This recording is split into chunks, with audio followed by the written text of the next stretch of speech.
Hey yo, it's DJ Bandana Black, Mr. Well Connected, even more respected, Mr. I Am Buffalo, Power 93.7 WBLK, Power 102 Jams, Fleet DJs, Armadale Vodka, and a bunch of other worldwide stuff. We got an exclusive interview tonight with the homie J Rob. We're going to talk about a lot of stuff tonight. This is definitely going to be a good one. I'm going to introduce, I already said your name, but let you introduce yourself, Grant, and let them know who you are. Yo, what's good? Buffalo 93.7. It's your boy J Rob, all the way from Medina, New York, man. Coming up here, man. Let y'all know what it is, man. Definitely. How'd you come up with your real name? Like, how'd you come up with the name J Rob? My first name is James, my last name Robinson. J Rob. Put together. That's kind of dope. yeah, man. And how long have you been doing music for? Since I was 15, started making beats. Oh, okay. Around like 17, 18, I started rapping. What made you get into the rapping over the beats? At that time, I was making a whole bunch of beats, and I was trying to get it to a lot of people. I was handing out beats for free, no charge, and the people I was giving the beats to, they'll make them, and I felt like they weren't giving me my credit, even though y'all weren't paying, they wasn't paying. Yeah. And I feel like I should have got that credit. So I was like, yo, you know what? My homeboy, shout out to my boy Hussein, he the one was like, yo, you should just start writing to your beats. And I had dropped this song back in 2014 called Counting Money with my boy Young Mike. Oh, okay. And that did good, pretty good for my first video song and all that. So I just took it serious, just started doing little shows and stuff, opening up for a couple of big artists, you know. And from there, I just been focused, doing my own thing. Okay, that's dope. That's kind of like how, even like with my story, like when I used to, I started off rapping, like doing poetry and rapping and stuff, but I couldn't find everybody. But like, yo, I got a studio come through, and people would drag and stuff like that. So I'm just gonna do it myself. So I kind of had to do the same thing to teach myself how to do that. So that's good. It actually worked out better for you because now you can rap and do the beats. Just out of curiosity, back then, what program was you doing, like Fruity Loops or? Man, hey, I'm an FL Studio dude for life, man. I used to back in the days, probably like 2001 maybe, I was doing like my little production thing, and I had probably like 15 beats, like hard ones. I was ready to like for Kanye. My computer crashed and I lost everything. Hey, so ever since then I was like, I'm that's supposed to do this DJ and stuff. That right there, that crashing, man. That's something you got to be prepared for. Now you got to get them drives, because I don't have 3 desktops. Yeah. Crash on me, man. And like back then it was a little bit harder, because like now you can go get a 1 terabyte drive for $100 like that. Back then it was kind of expensive to have like a external drive to kind of switch it or whatever like that. So yeah, definitely good. What so which one do you like better, producing or rapping? Both, evenly both. I mean, listen, every it's like now. See, I don't got more creative because I've been working with a couple of my boys. Shout out to my boy Jimmy the Great, who's saying, yo, they been like, my boy taught me, like, because I didn't know how to count bars at first. I still don't know. I'm a DJ. Like, he was telling me certain things, like, because I got sick and tired of just doing that basic rap, yo, popping bottles, models, and that. And, like, now, I just dropped my new project out right now on iTunes, all digital platforms. What they've been missing is a little EP. And, man, he taught me how to just take your life. Like, at first I didn't know how to write. Yeah. So I was just like put certain things like a story, like a movie, a script or whatever. So, and it's way better for me. I know how to count my bars and all that, so, Oh, okay. Well, yeah, it's crazy. It's like, even though I'm a DJ, like I gotta like hear the music, gotta feel it, but I still can't technically count bars or like that. But that was one of those. I'm eventually get it though. Like, and you said you're from Medina, New York. Talk a little bit about the city. You born there? Yeah. Okay, like how was it growing up there, like Medina and all that? Medina, man, Medina.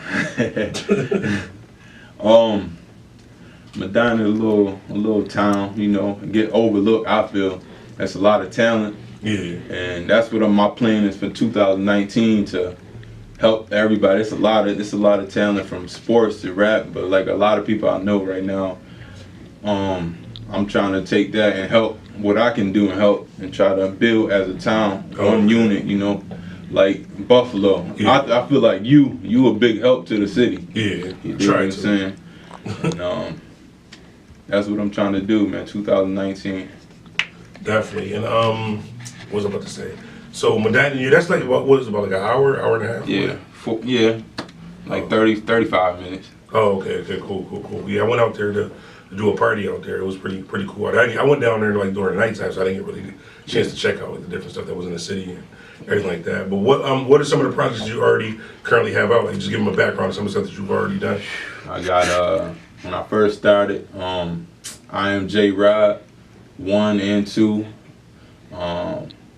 Back to the Basic EP, Blessed. I dropped that when I was down in South Carolina. Shout out to my Columbia boys. And the recent one, What They've Been Missing. You know, and I've been just working with a lot of artists and stuff. Shout out to J Duke, man. My brother Dukes, LAT. Oh, This one work. My little brothers, they coming real strong. My little brother Daryl, he just dropped his EP, he's going nuts right now. So shout out to them, everybody, you know. Okay, cool. You said Columbia is in North Carolina? South Carolina. South Carolina? Yeah. Is that because I be watching this web series called Columbia? Something, is that from North Carolina too? Yeah, my boy, he shoot for them. Oh, they for real? camera, yeah. Yeah, I like that web. I gotta check out that Columbia or however they say it. That joint died. That dope. One thing I like to always ask artists too, if you can get like a free feature from any artist in the world, like just totally free, who would it be and why?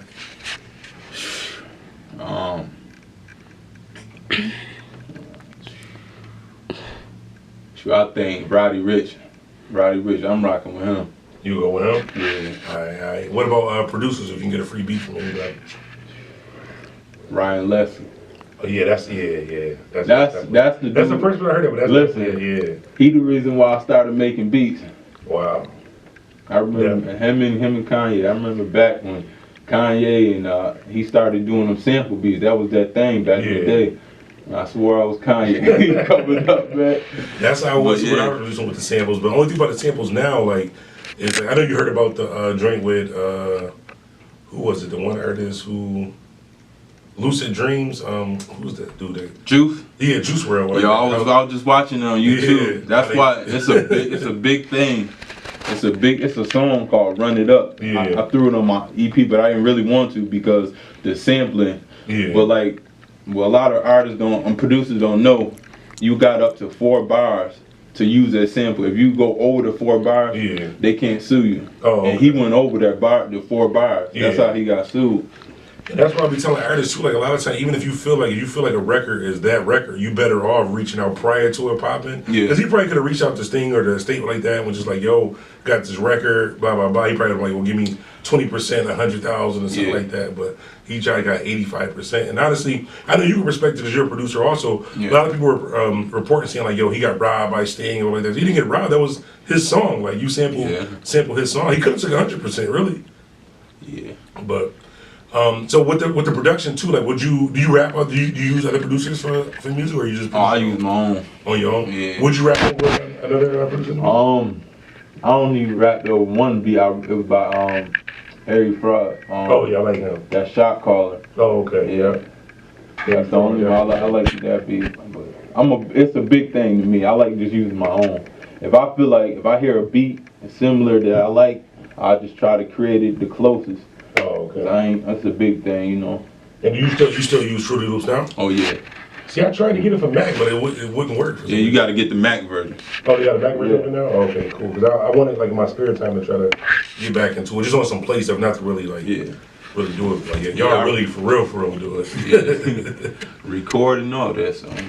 Yeah. And if you could go, like, say if you had the option of being independent and being successful or signing to a label, which way would you go and why? Nowadays, I'd rather go independent. Independent? Yeah, as long as you got like a fan base, you good. And then like G Herbo, he independent, but he do distribution. Distribution deals. It's epic. So he just paid them up front to put his stuff on the radio and stuff. I'll be watching a lot of YouTube vlogs and stuff. So that's why I'll be learning. I watch a lot of YouTube and learn the ins and outs. So. Yeah, it's crazy you said that. Honestly, I learned how to DJ off of YouTube and just reading books in the library and Google. Like, I've never, even to this day, I never actually played a real vinyl record ever in my life. Like, I just watched YouTube, got a bunch of equipment, and fucked up a bunch of equipment, and then finally just got the hang of it. But that's what we tell artists now too. Like in 2018, there's really no excuse for not knowing how to do anything. Like you can look up you can literally Google how to do open heart surgery. Like everything is free. Information is free. So when I see artists do things like, I tell artists all the time, like one of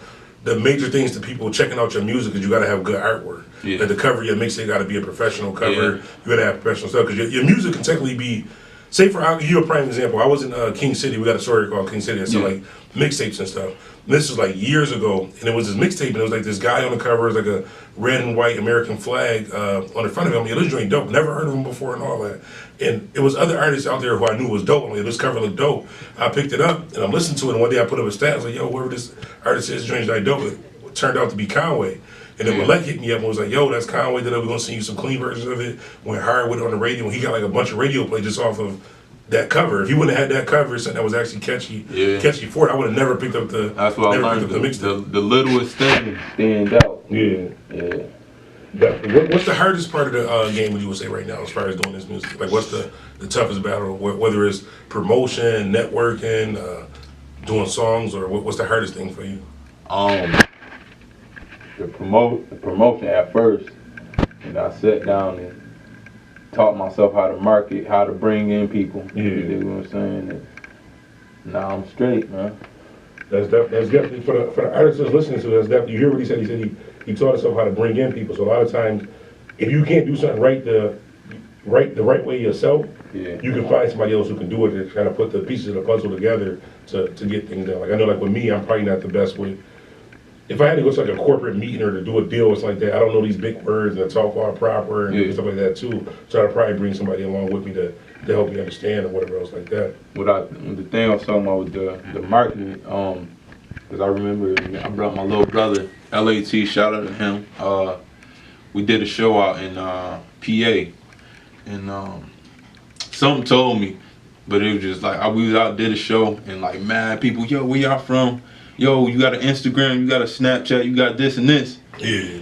And I see the next man handing out flyers, and that's how they was just adding them.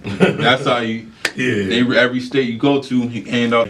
I tell artists too, like how you saying you rather go independent. You don't really need a label in 2018. You don't really need, look how many artists that's super successful without major radio play. Even like with artists like 6ix9ine, even though he's like in a fucked up situation right now, but he didn't get the most radio play like that until he had the Fifi record with Nicki Minaj because of her. But he was a #1 fucking like artist out for a while. He straight off of the internet. Like you don't really technically need it. It's good to have, but you don't technically need it. Or even if you look at the Griselda cats were like that. Even though like during my show, I played them years ago, like before all of this like that. But they didn't need radio play to do it. There's other ways to really get around it. Yeah. What's some of the some of the features of people that you have worked with?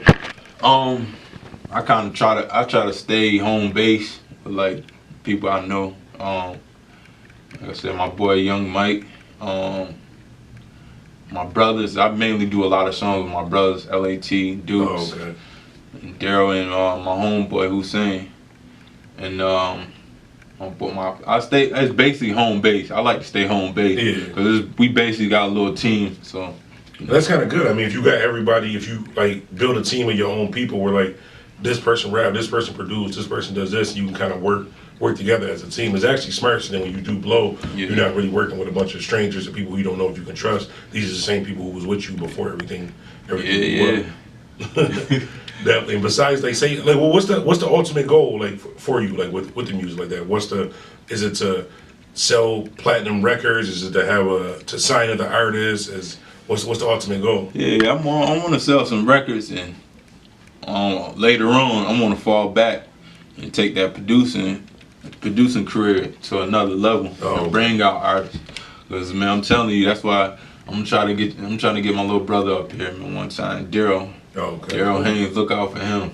And my brother LAT, he booming right now. So they're the ones I'm focused on right now. Okay, I'm gonna definitely have to check them. You gotta send me some of the music. Like for the next, I got surgery Tuesday, so for like the next week or two, I'm gonna just be in the house just listening to music. Listen to music anyway. So. But Medina got talent, man. Shout out my cousin Royal Rel, Jimmy the Great, man. We got some talent, but it's like slept on.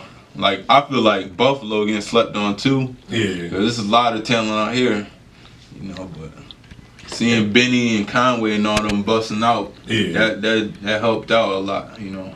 And it don't always happen overnight either. Like I said, like they've been that. Like when I was playing the Conway record, that was probably like at least 10, maybe like 7, 8 years ago, and they really just started getting like mainstream like that. So it's really just staying consistent with it. Not saying it's gonna take you 10 years to get to where you're going, but it's not like a lot of people just feel like I have artists hit me up all the time and they'll inbox me, I'm the hottest artist, how I got this dope record.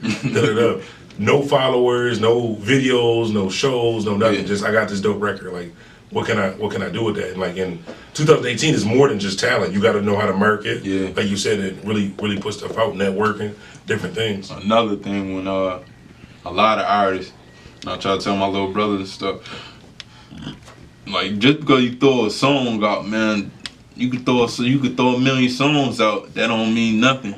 Like you put that video out, and that's when you bring in you reel in people. Yeah. Cause I don't know if you know Chris Gotti. That's Irv Gotti, brother. He got the little distribution joint on YouTube. I had leaked in there, and he was telling. He said a lot of people make a whole mixtape.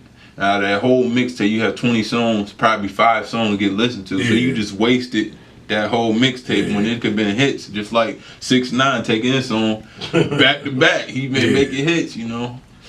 Hell yeah, it's really on how you do. I forgot about Chris Gotti too. He do got to look and see what's going on with him. It's different. It's definitely a lot of different avenues, and like I know a lot of people say like music changed and opportunities changed and labels and radio and everything is different. But I honestly feel like in 2018 is actually better because you don't need. And you can really blow from your dining room. Yeah. Like recording your own dining room, you get it on SoundCloud and everything else like that. And if it blow, not saying everybody's gonna blow. Realistically, everybody's not gonna make it, but like, it could happen. One thing I pointed out when Chief Keef first came out, he didn't even have to go. He didn't even have to sign, man. If I was in his shoes, I wouldn't even sign because he already had the platform where he needed. Boom. Yeah. But he was young though, and they was wild. So I think he kind of needed the label to kind of like. Because he would have just kept doing videos in his grandmother front room, making 1 million views. Like, he probably didn't even monetize his channel. He probably ain't know nothing about any of that stuff. But he's one of those artists who really, I feel, could have been bigger. He's the reason why we have like a 6ix9ine or those different type of artists. They really come from that just I'm young, wild, just do what I want type of thing. But I think Chief Keef he was too wild. Like, missing his own video shoots and shit. He ain't listening to 50. It's just kind of crazy. But he really birthed a lot of these. A lot of bridges. Yeah.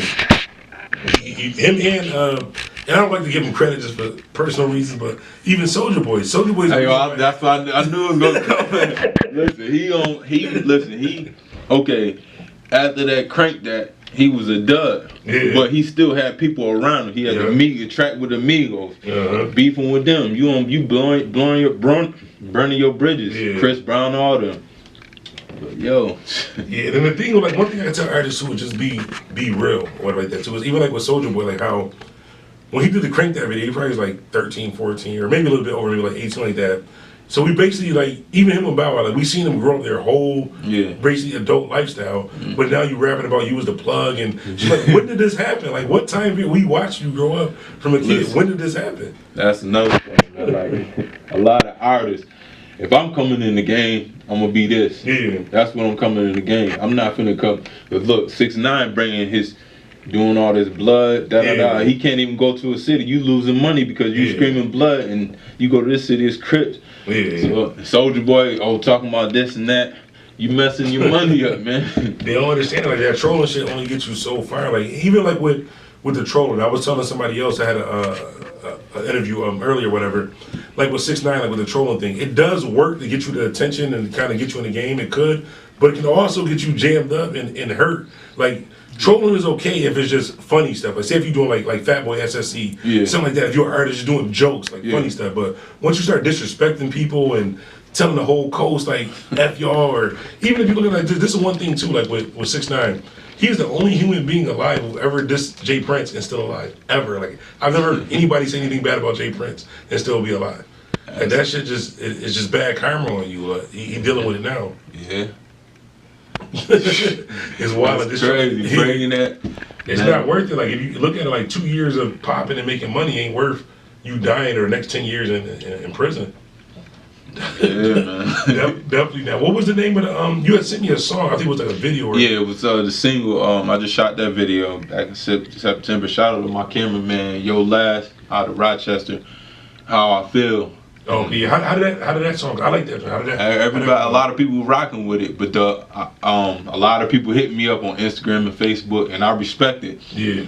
Because they was like the auto tune. He said, "Yo, just cut back on the auto tune, cause your voice is straight. Yeah. We'd rather hear your voice." I was like, "All right, I respect that." So that's giving me a different format on my next project. You know, become a different way. Yeah, and that's smart. You can tell that you're ready to really take this serious and really take off. Because how you said, people told you kind of lay off for the artist, and you took it into consideration. It was like, well, let me see what else I can do different. Before I used to get mad, but I was like, yo, this is just that's the process of growing. You get what I'm saying? So. And it's smart because the people that you want to listen to is telling you like we fuck with you, but we kind of want you to do it a little bit differently. So long as it's not something that's going against your morals, your standards, that good that you learn from it and can kind of go around it. Because a lot of people like, oh, fuck y'all, listen to something else. So they're like, no, these are the people that you want to listen to your music. Even like with me, like when I do like I'm heavy like on the YouTube thing now. And somebody was like, yo, you got to slow down when you're talking. Nobody's chasing you. But I come from radio where we got 10 seconds in between the song that say. The 18th caller, do a giveaway, do a shout out, and announce the next song within 10 seconds. So I could have got mad, like, no, fuck you, my channel popping, da-da-da. I was like, you know what, he is right. I'm talking too fast, but it's because I'm used to being on radio where you gotta talk fast. Yeah. So even when I'm randomly talking, excuse my voice, my throat kind of messed up, but when I, just in regular conversation with people, I have a tendency to talk kind of fast just because I'm so used to doing it. But that's good in this game where you can learn from something and keep going with it. Yeah, man. So with the music, I know you said like with the to go with the music, do you want to eventually like say 2 years from now you got 20 million in the bank, you got your label, you doing your production thing, do you want to branch out into like art, clothing, movies, different like that too? Yeah. That's another thing for the 2019. I started my own clothing line, JDR. That was back in 2016, and I tried it out, ordered a batch of hoodies, and I was left with like 2. So that's the next thing, man. I'm all about the bag, man, but that's something I love, music and fashion. Oh, okay. So you actually like design and stuff, you got the colors and stuff too? Yeah. Oh, that's kind of dope that you have. I have no fashion sense at all. Like I can't match. I wear jeans and a white tee. Like, I can't match none of that. That's definitely good that you do have that. Like go to want to do other things besides music, but I mean, hopefully so. Hopefully things do pop off, and you can kind of be that. Like for Buffalo, I won't say I'm the main person, but you could be that person for your city to blow to open up the door for other people. I think that's kind of dope that you even say that you would want to do that. A lot of people are like, well, I'm just trying to blow for me and my niggas. Yeah, it's a lot of like every show I like. This like some good rappers in the town. I hit them up on Facebook, yo. I got a show such and such. You want to come and perform a couple tracks? Oh, that's dope. Yeah, that's what I ain't no grimy nigga be because I'm blessed. Yeah, I'm trying to bless somebody else. You dig what I'm saying? Mm-hmm. Being grimy like that shit could be gone in one day. You dig what I'm saying? So. And that's good that you have a good heart like that, because I mean that comes back around. Like even like there's been plenty of times where like. Just a quick story, like how you were saying, like I help a lot of different local artists up here. There's been situations where like I do like a lot of community work, so it's been situations like, say a young boy from this hood got beef with somebody from this hood, and before it turned into a shooting, I'd be like, well, I know somebody from over there. Let me call my man from over there, see if we can squash it, do whatever like that too. Now I just naturally like to help people, so it's been times where I just done that plenty of times, or somebody would be like, yo, my baby father not helping me with my school, my kid's school clothes, and I inbox him, he'll go $100 or $50 to help you out with like that.